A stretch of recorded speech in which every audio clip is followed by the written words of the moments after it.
Malaking dagdag sa pondo ng mga lokal na pamahalaan sa mga mayor. Pero kasabay po nito, lumalaki rin ang mga special at discretionary funds na galing sa national government binibigay po sa bawat mayor. Bakit ko sinasabing mayor? Sa totoo lang, siya naman ang may say sa lahat niyan eh. May say. Correct, okay. Mula sa national tax allotment na halos 959 billion pesos noong 2022, nasa 1.32 trillion na ito ngayong 2027. Samantala, ang Local Government Support Fund o LGSF mula 27.42 billion, nasa 58 billion na sa 2027, higit doble sa loob ng 5 taon. Nang tanungin namin ang taong bayan kung sang-ayon ba kayo sa pagtaas ng budget ng LGU. Yung mga local government po kapalit ng budget para sa edukasyon, kalusugan at pabahay. Ang sabi nila? Sa akin, hindi ako pabor na taasan yung budget sa LGU. Kapalit naman nun yung sa edukasyon. Kasi may ano tayo may sari-sariling budget yan. May sari-sariling allocation, may sari-sariling paggagamitan. So, bakit natin tataasan yung budget para sa LGU kung maaapektuhan naman yung maraming Pilipino? Hindi ako sang-ayon na ibaba sa LGU yung budget ng gobyerno. Kasi unang-una, hindi nila nabibigay ng LGU yung karapat-dapat para sa mga eskwelahan at sa mga pangangailangan ng mga tao. Mas madalas nakukurakot pa nila yung pera. And then, when it comes to pangangailangan ng mga estudyante, ng mga tao, parang nagiging utang na loob pa ng mga mamamayan yung perang ibinibigay ng gobyerno. Hindi po ako nag-agree kasi lalo po sa sitwasyon ng mga Pilipino ngayon, I think mas better po na mag-focus po muna tayo sa edukasyon para sa mga mamamayan nating Pilipino and sa lalo ngayon po sobrang poor po ng health system sa Pilipinas. Hindi ako sang-ayon na dapat itaas yung budget. Siguro ang mas dapat pagtuunan ay yung wastong pag-allocate ng budget na existing na sa mga local government. At naniniwala kasi ko na yung budget sa edukasyon ay isa sa dapat mas binibigyang prioridad ng gobyerno. At hindi dapat bawasan para lang mas ma-allocate sa mga local government na recently ay nagkaroon ng iba't ibang issue at alegasyon. Ayan, kasi binibigyan po pala ng budget ito pong mga mayor, hindi namin alam yun eh. So hindi natin sinasabing illegal. In fact, it's legal. Kasama po yan sa, I guess, sa NEP ba? Sa NEP. O basta sa pangkalahatang budget. Oo, pero ngayon lang natin naririnig yung confidential funds, right? Ngayon lang din natin naririnig yung local government support fund. Oo. Saan napupunta yan? Na umaabot daw ng halos 500 bilyon sa pangkalahatan nationwide ang budget. Para masuri kung ano ang ibig sabihin ng mga numerong ito, makakasama natin via Zoom Dr. Reginald Ugadan. Siya po'y profesor at direktor ng UP NCPAG Center for Local and Regional Governance. Magandang umaga po sa inyo, sir. Magandang umaga po. Opo. Kayo po ba, so were you always aware that there was such a thing na may binibigay po na support fund ang national government sa mga local government unit? At magkano po ba talaga yan sa isang taon? Siguro mas maganda kung ma-discuss muna natin. Ano ba yung dalawang klase ng pera na nare-receive ng mga local government units taon-taon, starting noong 2016 na may for the LGSF. Paliwanag ko lang po muna. May dalawang klase ng source ng money from the national government. Yung una dito, may nakukuha tayo na yung the national government and local government kasi parang nagpa-play yan na business partners. So, lahat ng mga taxes natin na kinokolekta ng ating bansa, halimbawa yung income tax, yung VAT, yung custom duties, yung local government units, yung local governments, they own 40% of it. So may 40% na sila doon by right, under the Constitution. That share is called the NTA o yung National Tax Allotment. Ito yung sinasabi po natin before na Internal Revenue Allotment. So dito, walang nag-a-apply dito. Nobody applies for it.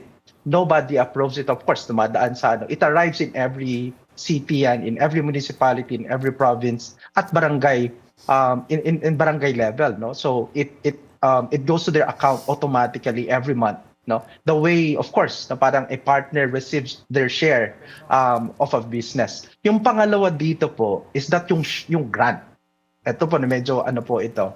On top of the share, no, the national government set aside also a money. It's here, no, for a specific project in a specific places, no. Ito yung sinasabi nila na Local Government Support Fund o yung LGSF. So this one para po siyang we can think about a scholarship application. Si mayor nag-a-apply, nagsasubmit siya ng mga requirements. Yung DBM naman ini-evaluate ito, and once approved, the money comes down. But only, of course, for the approved project, nothing else. So dito, ang mga local government units po natin, nakakakuha sila. They have their share, no? They own the share, and they also have this grant, no, wherein they apply.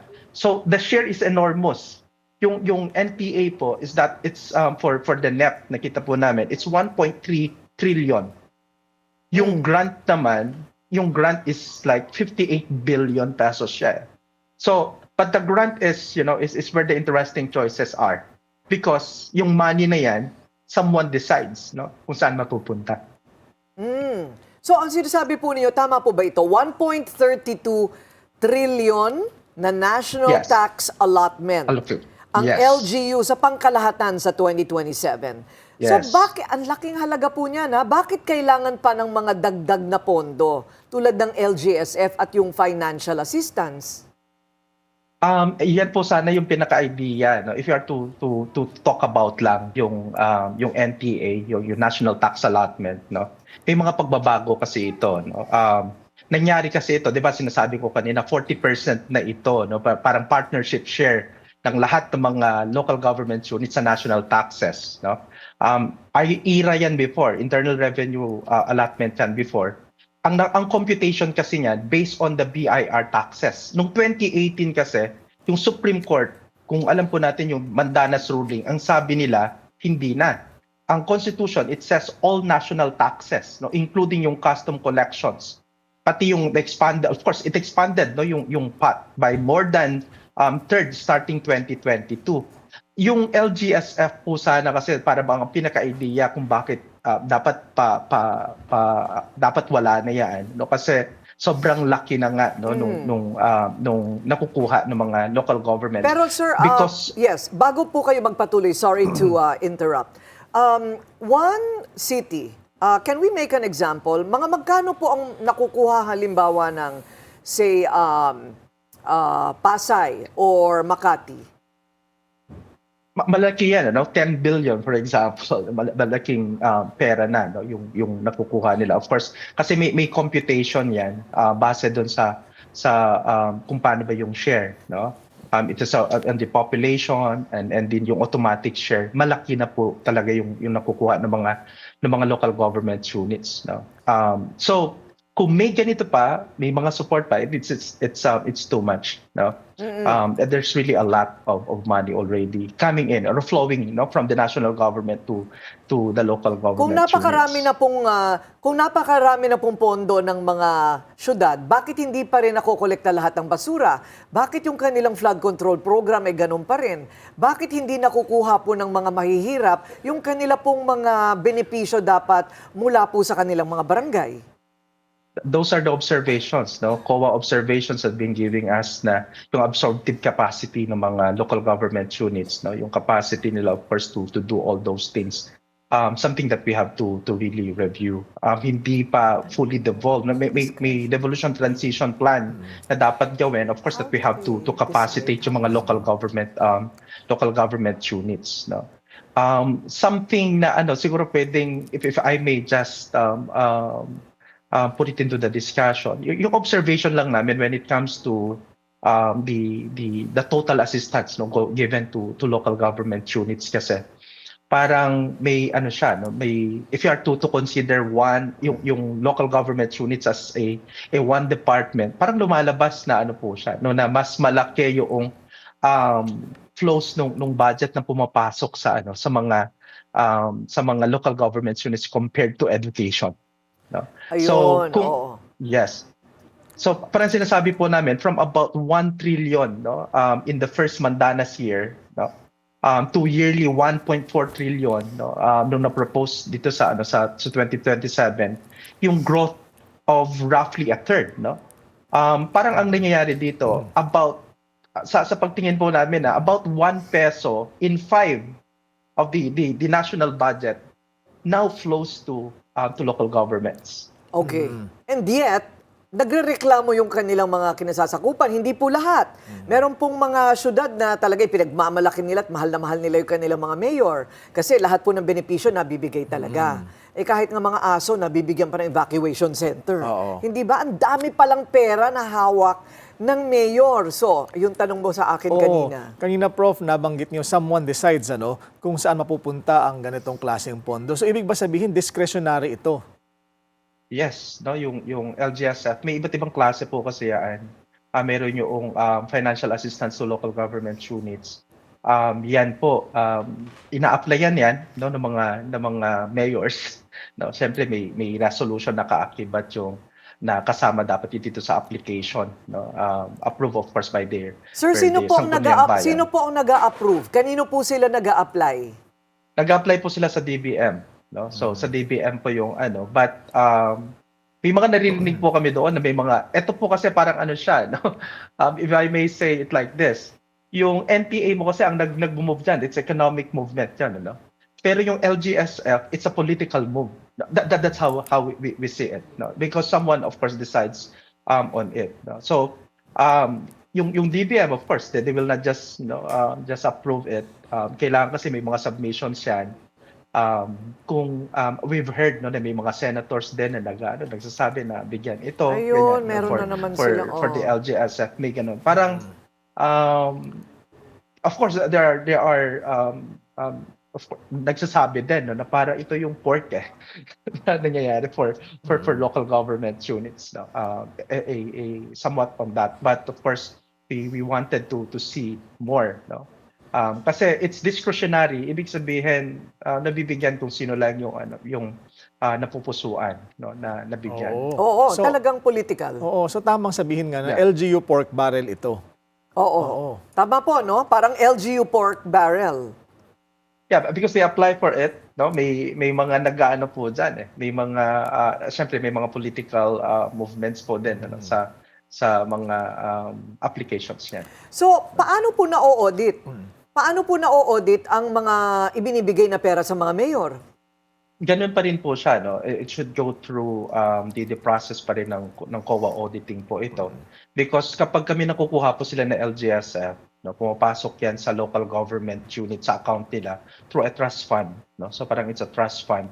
So if for a specific project yan, no, for a specific project activity or program, doon din mayroong accounting process din. COA, of course, it can be audited by the COA pa rin. Kasi kung titingnan ko rin Prof, yung menu ng categories of projects na pwedeng pagpilian ng mga local government O ano heads. yung nasa menu na yan? Food security, health, education, infrastructure, livelihood. Hindi ba may kinalaman na ito sa trabaho ng national government? Correct. Bakit kailangan pang dagdagan on top of what national government should be doing? The very intention supposedly of the LGSF is that parang parang top up siya na fund for local government units, no?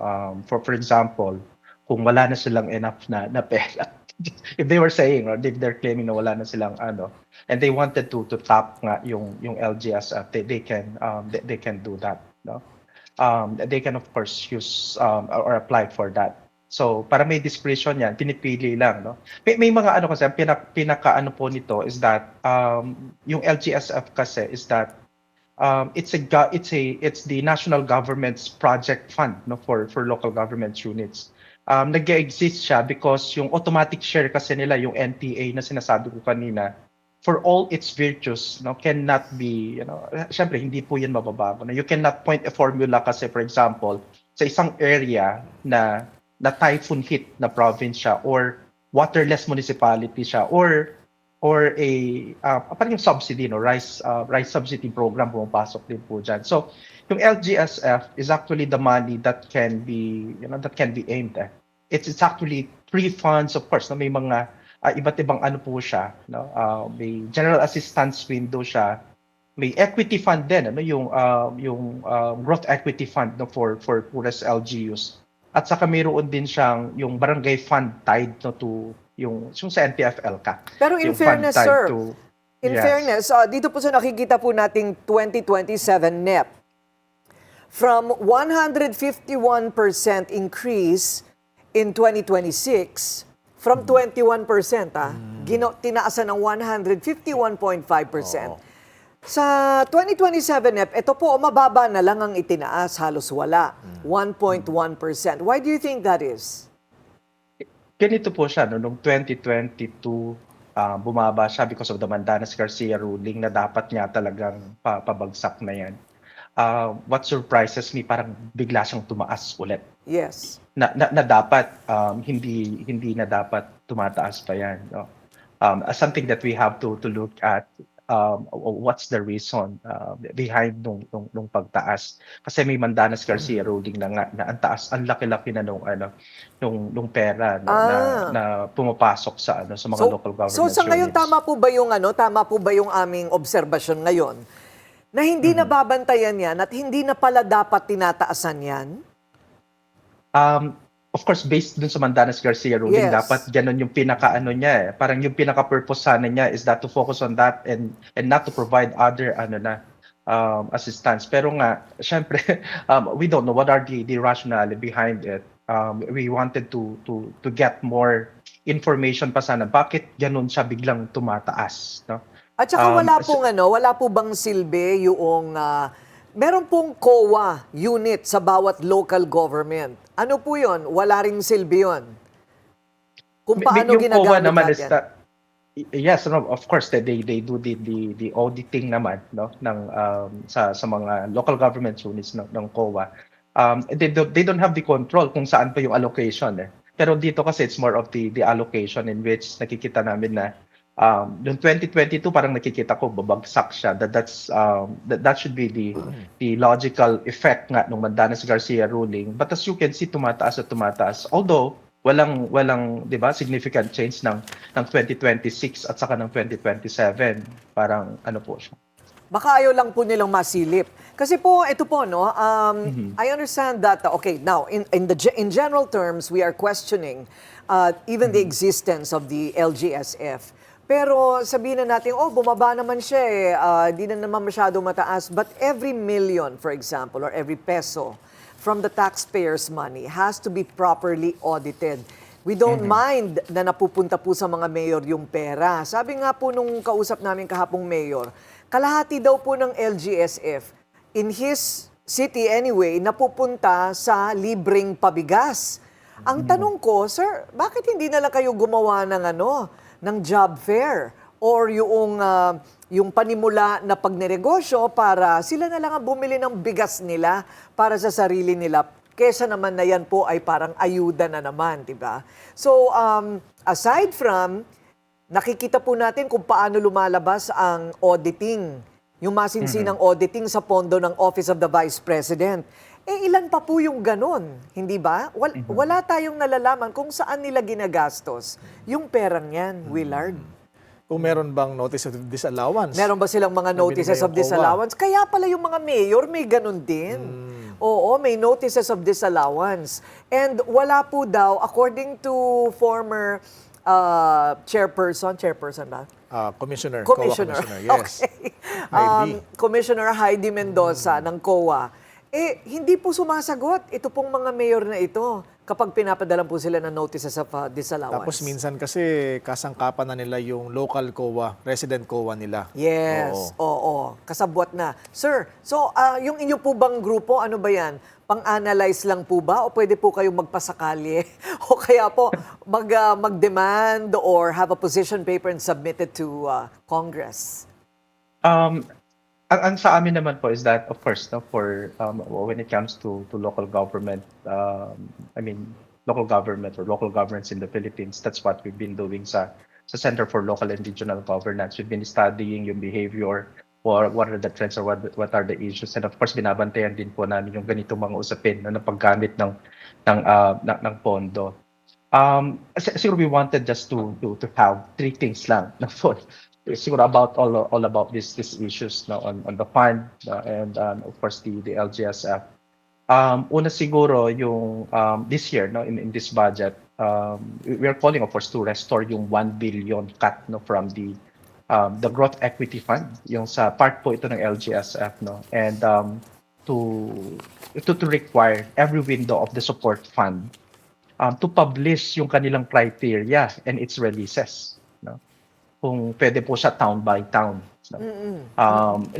No loan needed naman, ano, just the GAA, no, should really specify those, no. Pangalawa po siguro is that for the Congress, no. Siguro they have to fix yung sharing formula, no? But of course fix it without creating losers, no. Parang ang pagtingin po namin is that to freeze every LGU's current allotment as a floor, no, and distribute only, no, the yearly growth, no, about siguro 129 billion, this year alone, no. So yung through the formula, the final of course accounts for yung poverty and yung fiscal capacity, no. So walang LGU loses a single peso. Yung fairness of course phases in, no, through the growth.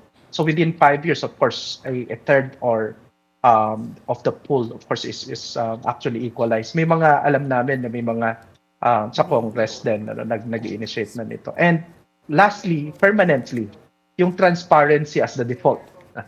That should be the default. The public can, of course, should be able, of course, inspect, for example, every flood control project in the country. Now, it should be able, of course, to see every peso of local assistance the same way.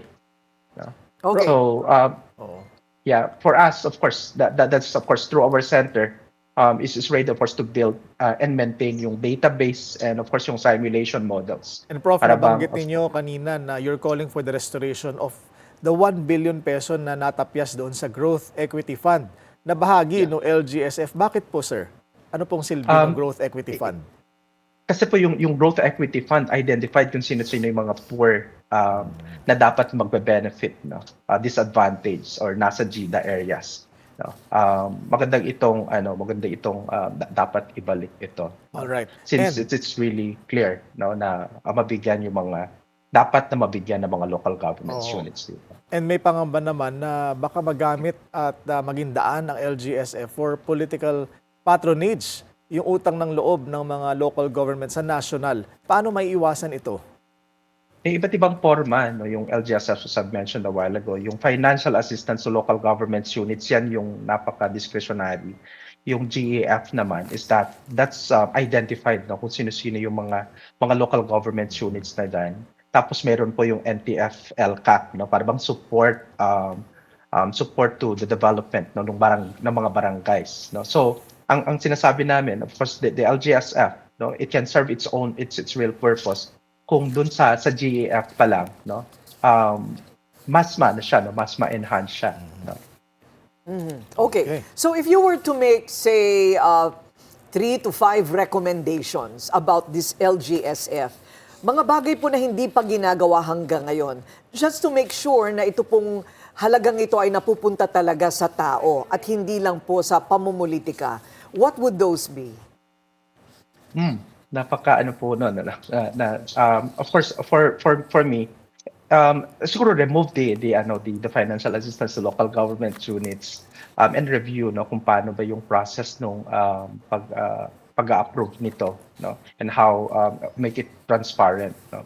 Pangalawa is that the enhance yung GAF, no, and yung government, of course, growth equity fund, no, should be enhanced, because eto nga ang sinasabi namin, this fund, no, sa buong sistema, it exists specifically for poor, disadvantaged, and lagging na mga local government units, no. In which of course these are towns that can't really afford, no, to take on the health and agricultural services, no, being devolved to them. So maganda po siya na ano na ma-enhance. No? Mhm. So yeah, So, I think those are the major.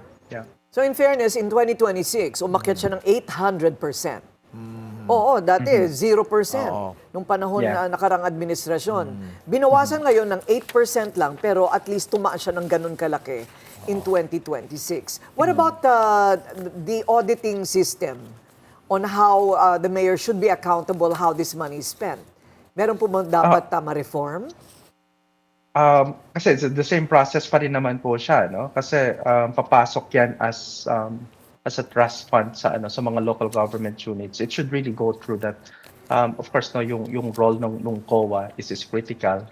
And I know, of course, there are some issues in the submissions, no, ng mga requirements for auditing. I mean, the mayors, of course, no, should really carefully provide, no, those necessary documents. No. Siguro it's not only about those documents pa, no. We have to ensure na may impact talaga dun sa mga tao, no, yung ginagawa. Of course, for the use of those funds. Na it will not merely again, no, about document chasing, no, or para bang providing documents na nagpo-prove ng ganito, para mas maganda pong makita din ano ba yung nagiging impact at saka ano ba yung nagiging resulta nito dun sa mga mamamayan, no, na nagkakagamitan nito mga funds na ito. Okay, maraming salamat po sa inyong oras. Kami po parang nagkaroon kami ng LGSF 101. Oo. Dr. Reginald Ugadan, Professor at Direktor ng UP NCPAG Center for Local and Regional Governance. Thank you, sir. Good morning. Thank you. Maraming salamat po. Yes, sir. Ngayong nalinawan na po tayo sa isyong ito, alamin naman po natin, komento ng ating mga manonood online, sang-ayon ba sila sa pagtaas ng budget na binibigay sa mga mayor, sa mga LGU, kapalit ng budget para sa edukasyon, kalusugan at pabahay? Ang sabi nila, Tyler De Guzman, no, their budget allocations are enough. Sabi ni Dayan Lamsen, sana may batas na matinding parusa sa mga local government na ang hangarin ay conflict of interest, yung matindi at walang kinikilingan. Good luck to that. June Coronel, LGU budget should not come at the expense of basic services. Sabi ni Alaysa Carayon, hindi mangungurakot lang yung mga mayor. Ayon. JC Bautista, no, our education and health sectors are already crippled enough as it is. Ayan. Kung ikaw ang tatanungin, ano papamemo mo kaagad? Alam mo, sa bagay na-realize ko na may mga mahihirap ding mga bayan, towns and municipalities na halimbawa, wala masyadong economic activity. Yun, kailangan suportahan. Right. Kailangan ng assistance para sa mga mahihirap nilang constituents. Pero, yung pag-audit, yun yung susi para matiyak na malinis talaga ang paggamit ng pondo. Pero parang pangkalahatan hindi ba? Yung pagbawas sila sa Growth Equity Fund, hindi ba? Maliit lang talaga ha. Yung ibang mga uri ng pondo, kung titignan natin, pwede ba natin makita ulit yung tungkol sa Growth Equity Fund? Kung makikita po natin, siya yung pinakamaliit ang pinakamaliit ang 10.3 movement. billion, Oo. minus 8.8% lang. Right, oo. So, ito po yung napupunta sa pinakalaylayan talaga. Siya yung pinakakonti ang pera na inilalaan. Pero kailangan pag-aralan yung bawat pangangailangan ng bawat syudad. At yan ay depende na talaga sa kanilang mga local governments. Yan kasi kailangan talaga mapunta sa nangangailangan. Yung iba, pwedeng i-magic ng mga mayor at ng kanyang mga galamay doon. So, marami po tayong kailangan busisiin. Kaya nalilito po ang tao at kaya po tayo nananakawan. Hindi po lahat. Pero marami po at malaki ang nawawala sa atin. Kasi hindi natin naiintindihan. Yan po mga kababayan, sana'y nakadagdag kami sa paglilinaw ng mga issue. I-memo na yan. Ipagawa na yung mga incinerator.